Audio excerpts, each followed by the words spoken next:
எனக்கு எவ்வளவு மியூசிக்கு தெரியுங்கிறது பெரிய விஷயம் இல்லை. ஆனால் மியூசிக்கு என்ன தெரிஞ்சிருக்கு, மியூசிக்கு என்ன தெரிஞ்சிருக்கு. புலி வாயில் பட்ட இறை எப்படி தப்பாதோ அதேபோல் குருவின் அருட்பார்வையில் பட்டவர்கள் ஒருபோதும் கைவிடப்படாருன்னு பகவான் சொல்லியிருக்கார் இல்லையா. ஜென்ரலாக அனுபவம்னு சொல்லியாச்சுன்னா அது வேறு வேறு அர்த்தம் வந்துடும்.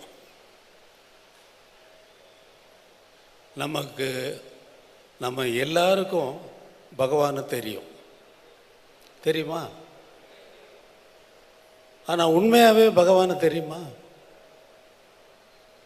அறிய முடியாத பொருள். பகவானை தெரிஞ்சிருக்கு எனக்கு அப்படின்னு சொன்னால் என்னை விட உயர்ந்தவன் உலகத்தில் ஒருத்தனும் கிடையாது. ஆனால் பகவானை பற்றி சொல்லுங்க அப்படின்னு ஒரு தடவை டைரக்டர் சுப்பிரமணியத்தினுடைய சன் ரமணன் கே ரமணன் ஒரு இன்டர்வியூ எடுக்கணும் அப்படின்னாரு. சரி அப்படின்னு சொல்லி போனால் காத்து வச்சு ரமணரை பற்றி என்ன நினைக்கிறீங்கன்னாரு. ஏன்னா கடன்னு கண்ணீர் கொட்டிடுச்சு. என்னடா இவர் ரஜினிகாந்த் கமலஹாசனை கேட்குற மாதிரி என்னை பற்றி என்ன நினைக்கிறீங்கன்னு கேட்குறாரு. பகவான் யார் சொல்ல முடியும்? ஒருத்தர் சொல்ல முடியாது. ஆனால் அவரை பற்றி பேசுகிறதும் அவரை பற்றி சொல்லுங்க அப்படின்னு கேட்டால் அவரை விட அதிகமாக தெரிஞ்சிருக்கணும். ஒருத்தன் மேலே நிற்கிறான், கீழே அங்கே அவர் இருக்கார், இங்கே இது இருக்குது, அங்கே அது இருக்குது, இங்கே இருக்குன்னா அதுக்கு மேலே இருந்துல்ல அவன் சொல்லணும். இப்போ பகவான் இப்படி, புத்தர் இப்படி, இயேசு இப்படி, இல்லை வேற ஞானிகள் அப்படின்னு சொல்கிறதுக்கு அவங்களுக்கு மேலே இருக்கணும் அவனுக்கு அறிவு. அவன் தெரிஞ்சிருக்கணும். தெரியுமா நமக்கு பகவான்? தெரியாது. அந்த தெரியாதது ஒன்று நாள். ஆனால் பகவானுக்கு நம்மளை தெரிஞ்சிருக்கு. அதனால தான் நம்ம எல்லாரும் இங்கே கூட்டியிருக்கோம்.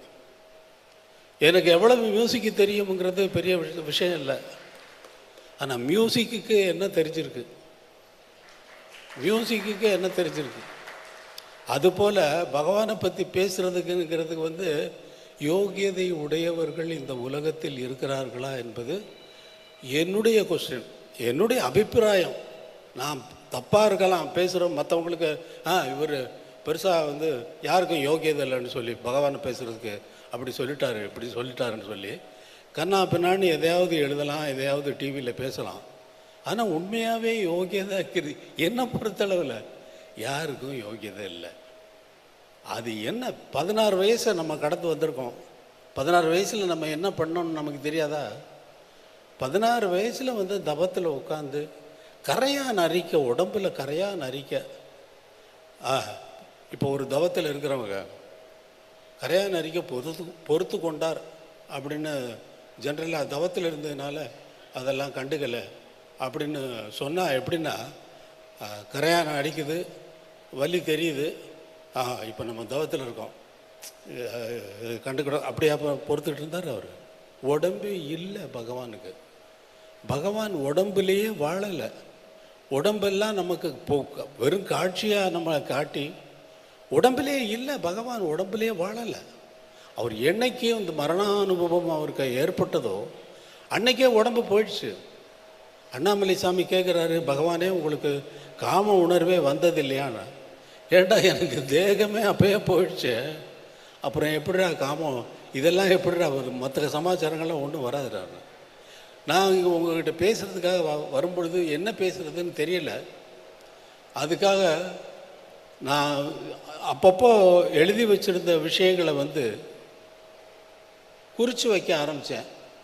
அதையே நான் இந்த புக்காக வெளியிட்டோம், ரமணாசிரமத்திலிருந்தே வெளியிட்டிருக்காங்க.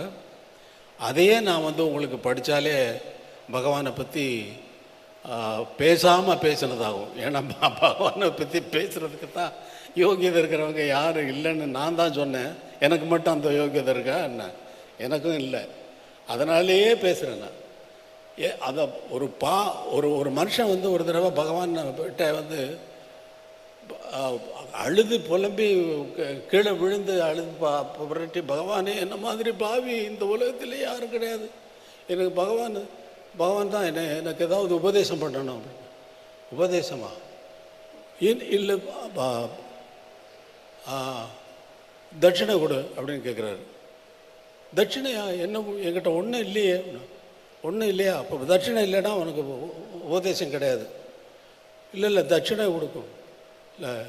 அப்புறம் அவர் ரொம்ப ட்ரை பண்ணி இப்போ நல்லா யோசித்து பார்த்து என்ன தட்சிணை கொடுக்குறதுன்னு சொல்லிட்டு, பகவானே நான் ஏதாவது புண்ணியம் செஞ்சுருந்தேன்னா அந்த புண்ணியத்தினுடைய பலனையெல்லாம் உங்களுக்கே நான் உங்கள் குரு தட்சிணையாக கொடுக்குறேன்னா.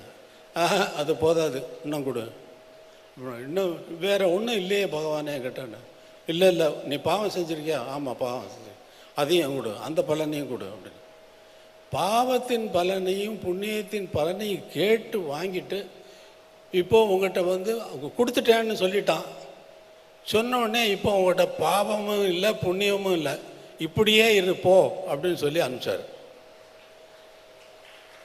பாவமும் இல்லை என்கிட்ட கொடுத்துட்டே, இல்லை புண்ணிய பலனையும் கொடுத்துட்ட, ரெண்டுமே இல்லை உங்கள்கிட்ட.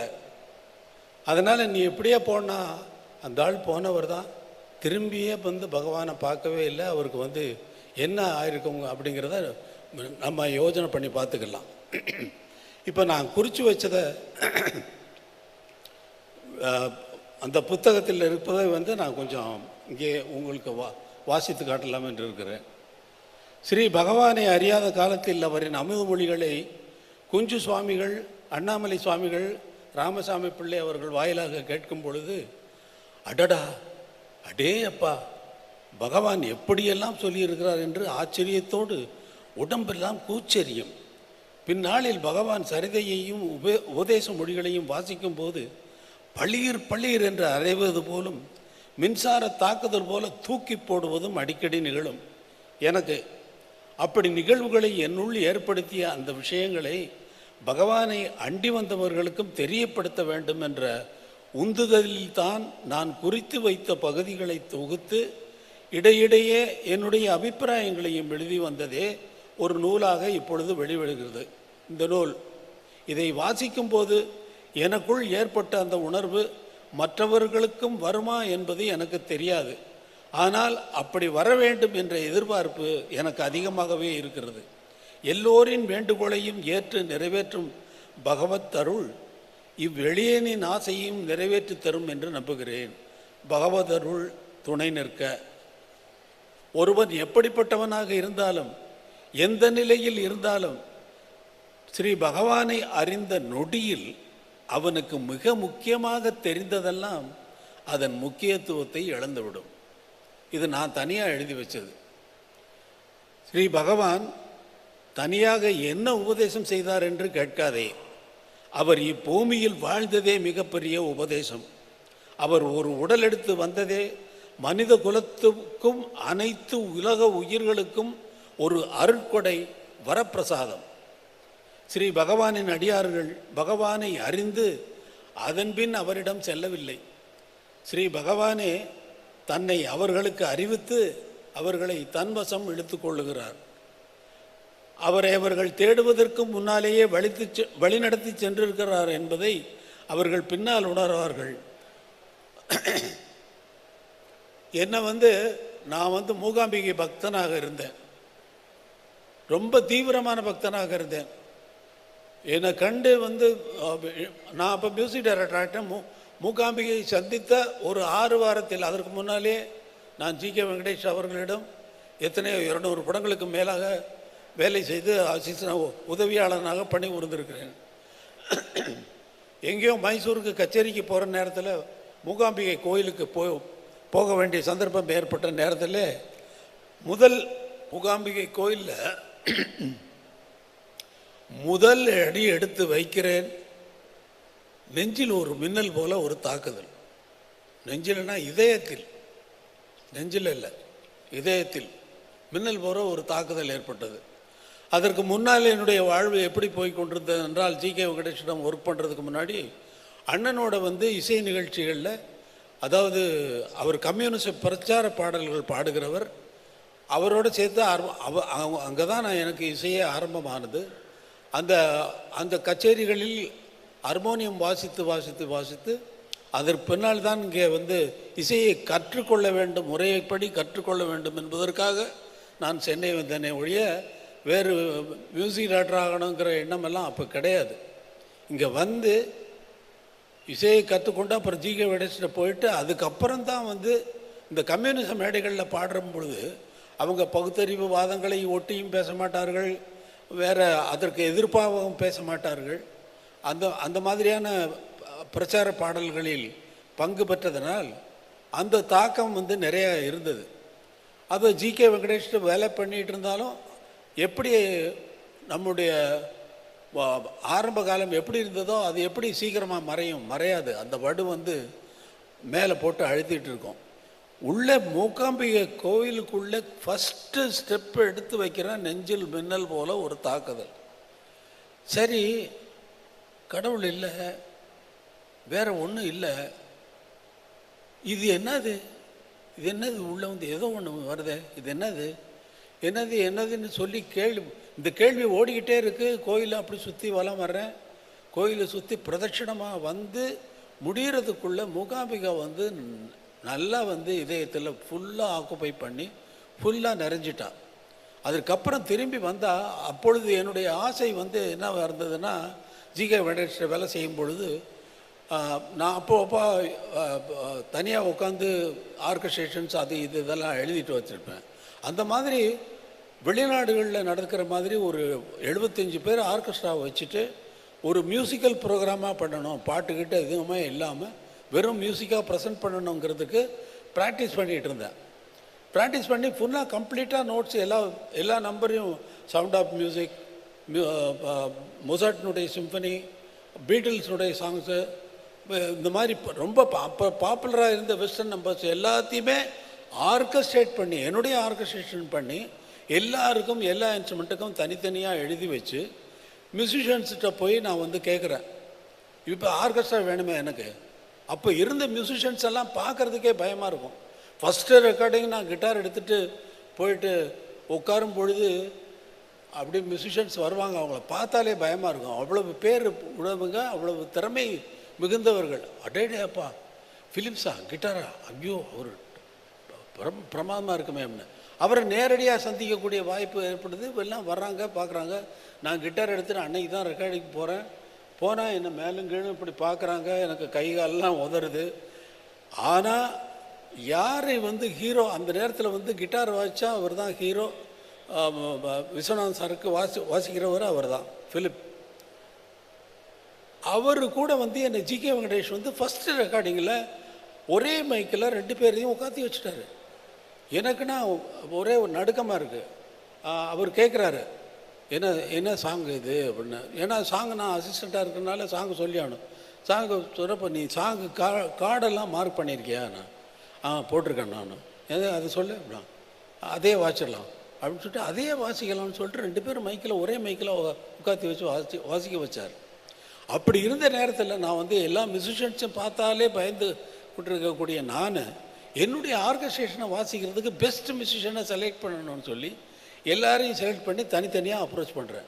நான் இந்த கேப் டைமில் எல்லாம் வந்து ஒரு குரூப்பை சேர்த்து வச்சுட்டு நான் எழுதின எக்ஸசைசஸ் எல்லாம் எப்படி சவுண்ட் ஆகுதுன்னு, வெறும் பேப்பரில் தானே இருக்குது, இது எப்படி சவுண்ட் ஆக போகிறது தெரியாதே அப்படின்னு சொல்லி 4 மியூசிஷியன்ஸை கூப்பிட்டு பிரேக் டைமில் ஒரு அரை மணி நேரம் கிடைக்கும் டீ பிரேக்கில் வந்து, நரசிம்மன் நீங்கள் வாங்க இல்லை கொஞ்சம் வரீங்களான்னு சொல்லிட்டு ஒரு 8 பார் எழுதி வச்சு 1-2 கொடுத்து அவங்கள வாசிக்க வச்சு கேட்டு அதனுடைய கேட்டு இந்த மியூசிக் இதுக்கு சரிப்பட்டு வராது, ஃபிலிமுக்கு சரிப்பட்டு வராது, இது வந்து கிளாசிக்கல் தான், கிளாசிக்கல் மியூசிக் வெஸ்டர்ன் கிளாசிக்கலுக்கு ஓகே அப்படின்னு சொல்லிட்டு எனக்குள்ளே ஒரு முடிவுக்கு வந்து இந்த மியூசிஷியன்ஸ் எல்லாம் அப்ரோச் பண்ணி ஒரு 75 பேரை வந்து நான் தயார் பண்ணிட்டேன். 75 பேரை அக்செப்ட் பண்ணிட்டாங்க. எல்லாமே most of them Anglo Indians. அவங்க நான் என்ன கண்டிஷன் போடுறேன், சார் பணம் கிடையாது, கன்வென்ஸ் எல்லாம் கொடுக்குறதுக்கு என்கிட்ட காசு கிடையாது, நீங்கள் ரிஹர்சலுக்கு வரணும், ஞாயிற்றுக்கிழமை தான் ரிஹர்சல், ஏன்னா உங்களுக்கு மற்ற நாள்லையெல்லாம் ரெக்கார்டிங் இருக்கும். எனக்கு 7 மணிக்கு வரணும். விஸ்வநாதன் சார் ரெக்கார்டிங்கே நீங்கள் வந்து 10 மணிக்கு தான் வருவீங்க, அப்படி இருந்தவங்க அப்படிப்பட்ட மியூசிஷியன்ஸு அவங்கள யாரும் கேர் பண்ண மாட்டாங்க, கேள்வி கேட்கவும் முடியாது. நீங்கள் 10 மணிக்கு வருவீங்க, ஆனால் எனக்கு 7 மணிக்கு வந்தாகணும், வர முடியும்னா ஒத்துக்குங்க, இல்லைன்னா வேணான்னு சொல்லுங்கள், நான் வேறு ஆளை பார்த்துக்கிறேன் அப்படின்னு சொன்னால், இல்லை இல்லை இல்லை நான் வரோம், நாங்கள் வரோன்னு சொல்லிட்டு எல்லோரும் ஒத்துக்கிட்டாங்க. மூகாம்பிகை கோயிலுக்கு போயிட்டு மூகாம்பிகை அம்மா என்னை ஆக்குப்பை பண்ணதுக்கு அப்புறமா திரும்பி வந்து ரிஹர்சல், ஃபஸ்ட்டு ரிஹர்சல் உடனே வந்த ஞாயிற்றுக்கிழமையில் ஃபஸ்ட்டு ரிஹர்சல். இவ்வளவு நோட் புக்கு ஒவ்வொருத்தருக்கும் தனித்தனியாக காப்பி பண்ணி வச்சுருக்கேன்.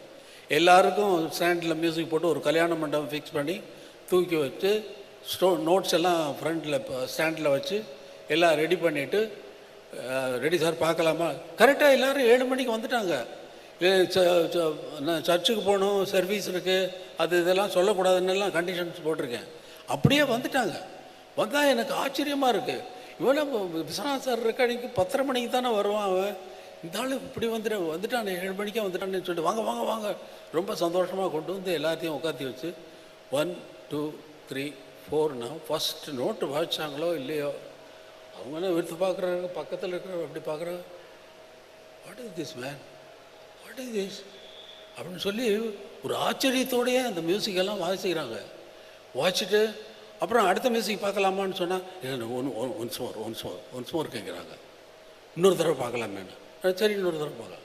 அடுத்த நாள் போய் ரெக்கார்டிங்கில் போய் வாசிச்சாங்கன்னா இதை விட்டுட்டாங்க, அங்கே வாசிக்கிற சாங்கை விட்டுட்டு அங்கங்கே உட்காந்து நின்றுட்டு பேசுகிறாங்க.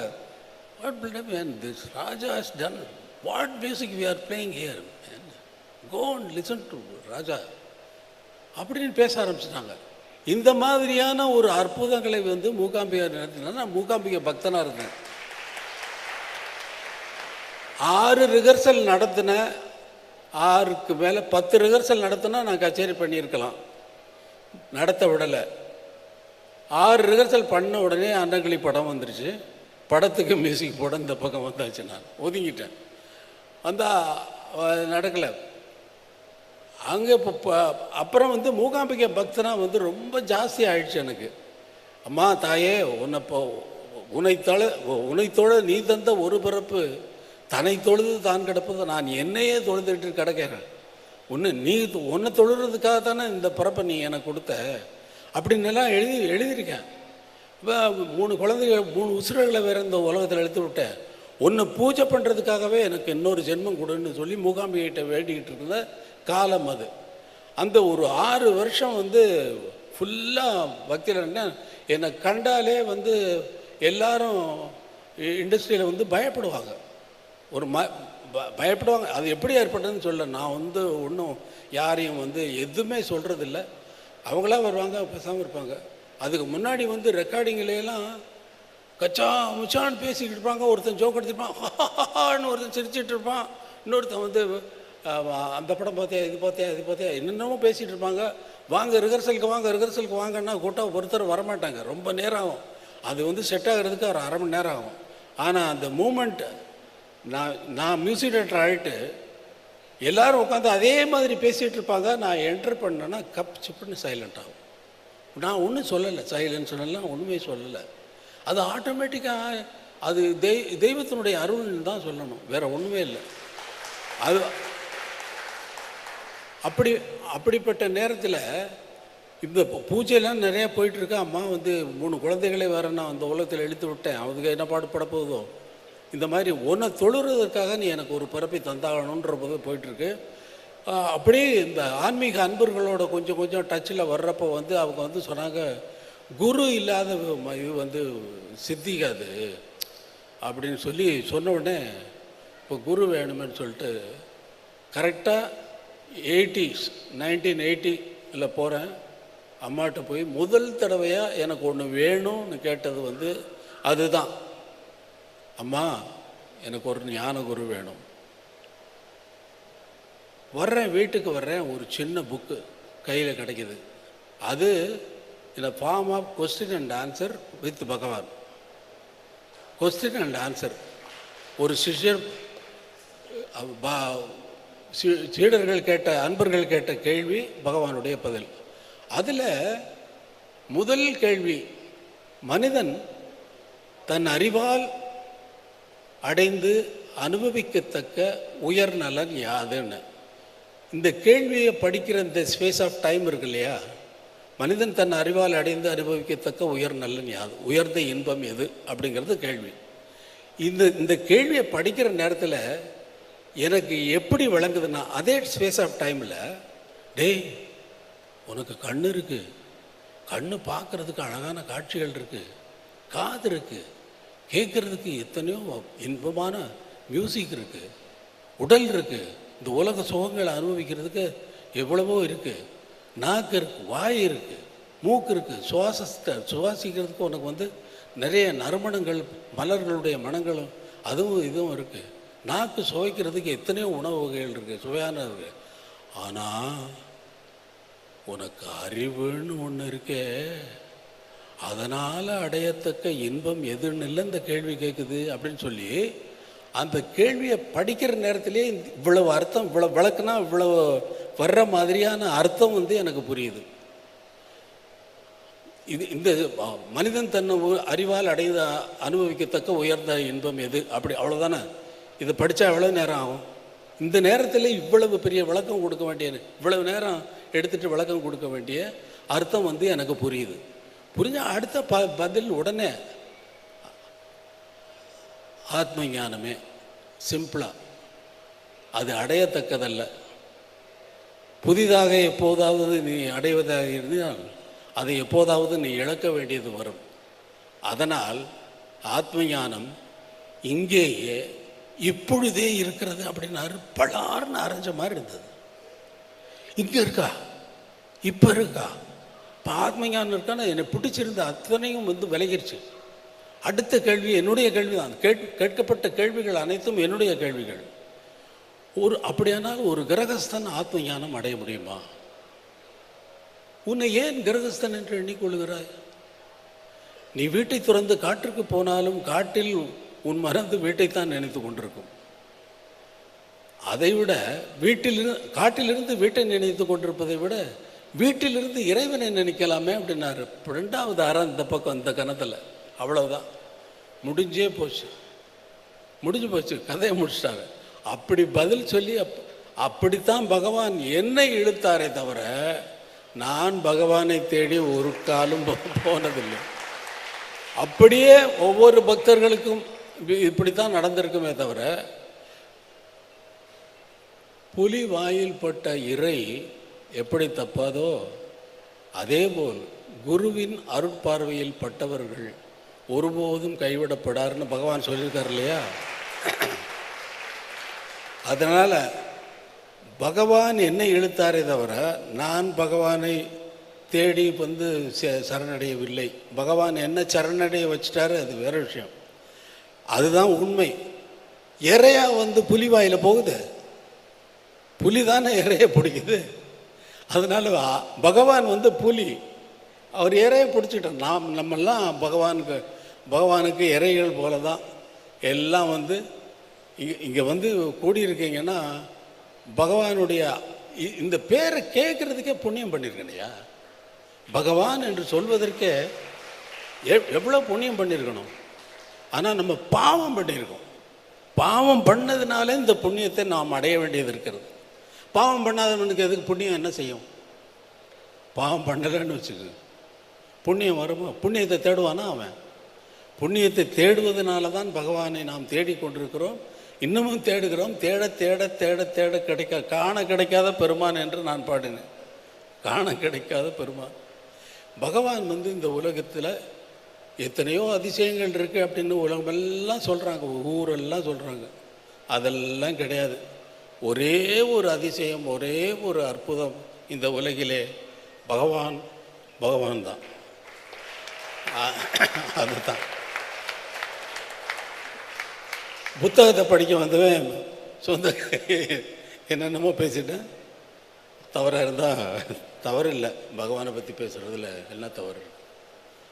நன்றி, வணக்கம்.